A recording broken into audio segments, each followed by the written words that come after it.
When you say practicing magic, can you explain to us and the audience what you mean by that? Yeah, so there's many different forms of magic. Um, there's folk magic, which is where one maybe, utilizes pennies or things around the house to draw in money or, keep protection around the house by hanging garlic outside the front door or a horseshoe to draw in good luck. These are your basic, usually this type of magic are things that get inherited down the family line or like end up being traditions where, like, in the United States at least, it's like, oh yeah, you eat black eyed peas on New Year's Day and it brings in money for the year. So like that's kind of a form of folk magic, is using everyday things to protect or draw in prosperity or love or bring peace to the home. Um, and then there's other forms of magic that involve working with the spirits of the land to bring healing, or the magician really in a general way is a bridge and to pull in divine, like focused power and intention through ritual, utterance, sigils or words, um, to then bring forward a change in the trajectory of fate for someone. So I've had clients come to me for things from, they have neighbors who are giving them shit, and so they want me to make some type of protective talisman that they put around their property that keeps their neighbor from giving them trouble. And then that would entail a certain amount of prayers and incense to certain deities on certain days that then are tuning this particular object with this particular intention. And when I started to realize that magic was real, beyond just the power of prayer, which I witnessed growing up, was like I had seen someone who was, by all accounts, dead come to life because of the prayer of those around them. So prayer itself is a form of magic, if you will. It's the utterance and the channeling of divine power. And so then we can add even more things to tune and refine it with times of day, certain deities, certain scents, is that all of that comes together to click into place to make a really powerful object or ritual to tune and refine to shift fate or shift a certain energy to work in for greater benefit or ill. I mean, there's cursing too. But if you think about what I got interested in, was I had seen this study where they had put like electrodes on someone's head, and then just by their thought, they were able to move this animatronic arm. Just by the person's thought was able to move the arm of this robot. So it really had got me thinking about the power of thought alone.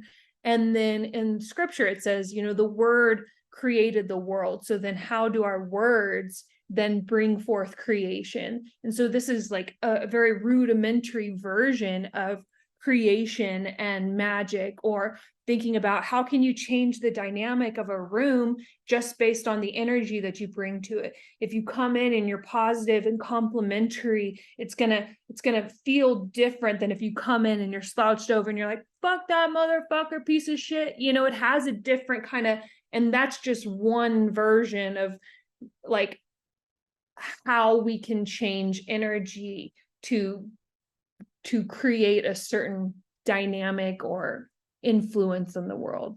If yeah. Yeah, so from that side, it's from the, for example, when you said the use of prayer, that's the law of attraction, right? Ask and you shall receive. Ask the Yeah. universe and it will come into your lap. Um, is that where sort of, I've never really even looked into it or even thought about it, but curse words, obviously swear words, that's where they originate from. So what effect does me swearing about someone, like what effect would that have if there was someone I didn't like and I swore about them, cursed word, like gave curse words on them. What's the Yeah, I think that those things do send out subtle curses to people.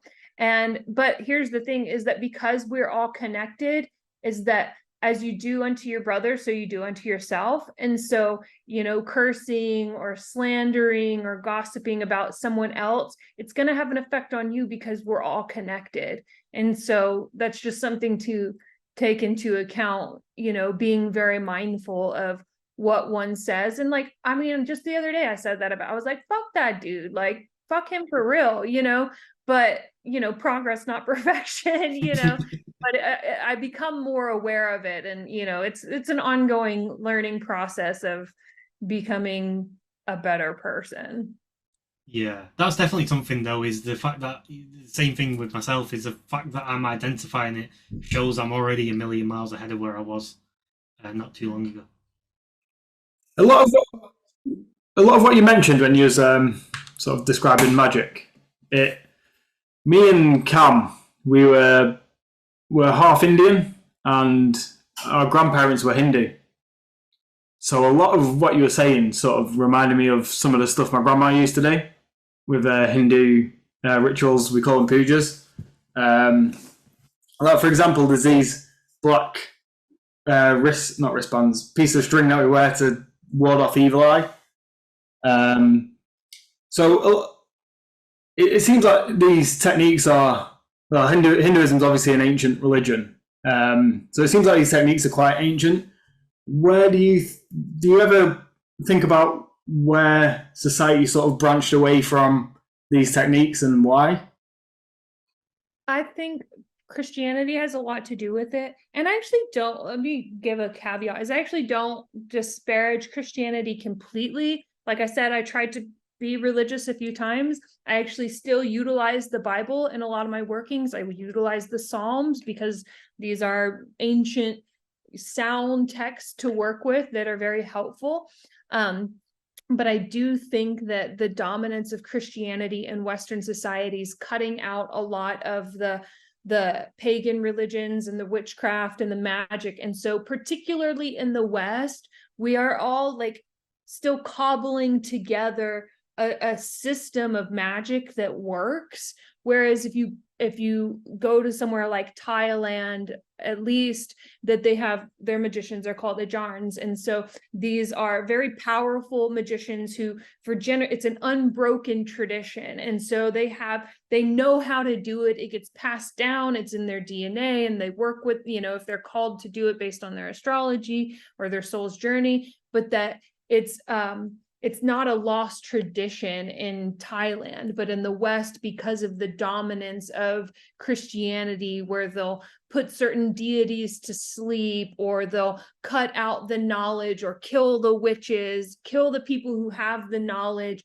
force them to convert to work within this Christian framework. And so that's why a lot, plus then, materialism coming about with, as sort of this pendulum on the other side of that, of like that, now it's like science is now the religion, and so then the pendulum swings the other way and people become just as dogmatic about science and materialism. And so then that's sort of where we're at now, where it's like there's this like, am I religious or do I believe in science? And then but there's like this whole area of gray in between, which is like, yeah, but what about synchronicities, or what about these dreams that I'm having? And so people kind of are starting to wake up to that they need more options than straight up materialism or Christianity.